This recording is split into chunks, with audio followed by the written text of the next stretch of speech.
তুই আসবি আবার কি? আসবে না বলে, আসবে না কেন? আমি এত কিছু আর 5 দিন পর আমার বিয়ে। আর তুমি বলছো সময় নেওয়া উচিত। তোমার কি মাথা ঠিক আছে? বলো, তোমার কি মাথা ঠিক আছে? যদি তুমি আমাকে বিয়ে করো তাহলে বলো, আর যদি বিয়ে না করো তুমি আমাকে সেটাও বলে দাও। আমি ধরে নিব বাবার মতো তুমিও আমাকে ছেড়ে চলে গেছো। হ্যালো, এই আনিকা, এই কই? সামিয়া কই? বাসায়। বাসায় মানে? ওর না 12টার সময় কাজে অফিস সামনে আসার কথা, এখন বাজে 5টা। আমি 3টা ঘন্টা 5টা ঘন্টা যাবো ওয়েট করতেছি। কই ও? ও আসবে না। আসবে না মানে? ও আসবে না কারণ ও তোমাকে বিয়ে করতে পারছে না। বাসার পছন্দ করা ছেলেকেই বিয়ে করতেছে।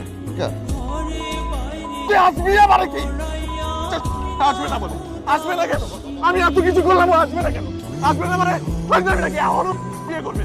ওই ভাবতু কেন বিয়ে করবে?